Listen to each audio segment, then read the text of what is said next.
जय हिंद। मैं रविंद्र जैन फिर आपके सामने एक बार नए विषय को लेके।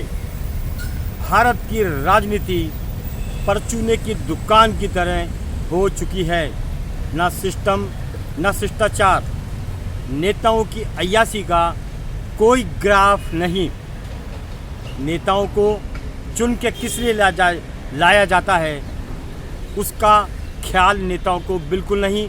सत्ता पे आने के बाद बिल्कुल बेढंगे रूप से हमारे देश के नेता चलने लग जाते हैं और अय्याशी के सागर में डूबकर देश को गर्दिश में ले जाने का काम करते हैं। ये है देश की सच्चाई। माननीय सर्वोच्च न्यायालय जी, नेताओं का स्तर इस कदर गिरता जाता है, इस कदर गिर चुका है कि किसी को भी झूठे केस में फंसा देते हैं। आपको कई सारे उदाहरण दूंगा। जांच का विषय आपका है कि जो इनकी आंखों को खटका वह किसी को भी पैसे देख के एक रेप केस के अंदर फंसवा देते हैं।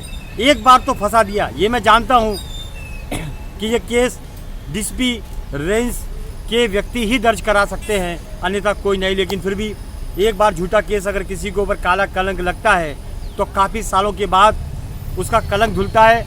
इसका हर्जाना क्या, इसका हर्जाना क्या?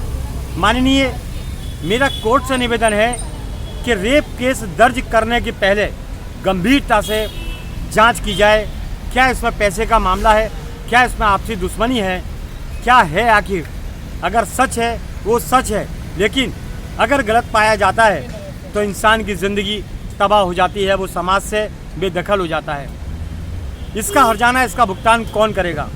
माननीय सर्वोच्च न्यायालय जी, मेरी विनती है, रेप केस में अगर कोई झूठा व्यक्ति पाया जाए तो दर्ज करने वाले के ऊपर 1 करोड़ का जुर्माना हो और जो झूठा दर्ज कराने वाला है उसके ऊपर भी 1 करोड़ का जुर्माना हो। क्योंकि जब तक ऐसा प्रावधान नहीं आएगा हमारे देश का कानून जो अंधा साबित हो चुका है वो और अंधा होता जाएगा। बड़ी समस्या है देश की। माननीय, आप कहाँ तक इन लोगों को संभालेंगे?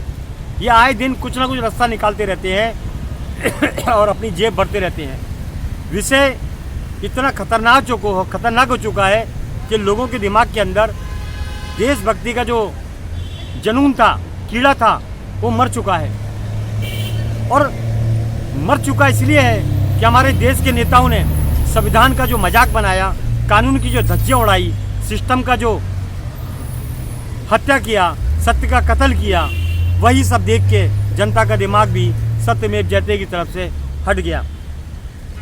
सवाल ये उठता है कि देश के नेता प्रतिनिधि हैं, जनता के प्रतिनिधि हैं, जनता का और देश का व्यवस्था करने वाले लोग हैं। लेकिन यही नेता जब चुन के आते हैं और अपनी व्यवस्था करते हैं और देश को नुकसान पहुंचाते हैं, सवाल ये उठता है कि ये कितना खाते हैं? इनका खाने का कोई लिमिट नहीं। इन नेताओं के कारोबार ड्रग्स, चरस, गांजे, पहले भी मैं आपको बता चुका हूँ। ये इतने भ्रष्ट कैसे हो चुके हैं? जिस तरह कभी गुंडे हुआ करते थे हर चौराहे के, ये उससे भी बड़े गुंडे हो चुके हैं। लेकिन सवाल ये होता है कि इनके ऊपर हाथ पुलिस कैसे डाले और जनता मुंह कैसे खोले। कानून नाम की कोई चीज़ भारत के अंदर नहीं रही। माननीय, आप तक बात पहुंचती नहीं है और काले कांड होते रहते हैं। हजारों केस झूठे और हकीकत में जो लोग हरामखोर हैं वो खुलेआम मस्ती करते हैं सेटिंग के जरिए। ये बड़ा शर्म का विषय है कि भारत एक योद्धाओं का देश था, भारत शास्त्रों का देश था, भारत एक ऐतिहासिक देश है। लेकिन इस देश की गरिमा को मिटाने वाले भारत के नेता हैं 99%, जो चंद टुकड़ों पर, चंद बोतलों पर अपना काम करते हैं। बेहद शर्मनाक विषय है कि इनको जब तक कुछ मिलता नहीं है, जब तक ये आगे बढ़ते नहीं हैं। इनकी हर तरह की अय्याशी बंद करिए। एक सिस्टम होना चाहिए कि इतनी उम्र तक इनको अय्याशी जो कर चुके हैं उनकी जांच हो, और अय्याशी कैसे कर रहे हैं, किसके पैसे पर कर रहे हैं, इसकी जांच हो। इनकी जांच नहीं होती है, यही कारण है इन नेताओं के पर निकले आए हैं और कानून, संविधान इनके हाथ में रहता है, ये मनमानी करते हैं। जनता डर चुकी है, इनके खिलाफ कुछ बोलती नहीं है, बोलेगी भी कैसे? कानून नेताओं के हाथ में है। फंसाने में 2 मिनट लगते हैं। पुलिस अधिकारी को फ़ोन किया फलाना आदमी उछलता है उसको फंसा दो, तेरा 1 स्टार बढ़ा दिया जाएगा। अभी आप बताइए, कोई अपना 1 स्टार बढ़ाने के लिए क्यों नहीं फंसाएगा? जरूर फंसाएगा, क्योंकि सत्यवादी राजा हरिश्चंद्र इस दुनिया में अब नहीं रहे। झूठे और मक्कार लोगों की जो भारत की दुनिया इतनी बेदर्द हो चुकी है, यहाँ पर मानवता मर चुकी है। सत्य का कर्तव्य खुलेआम होता है।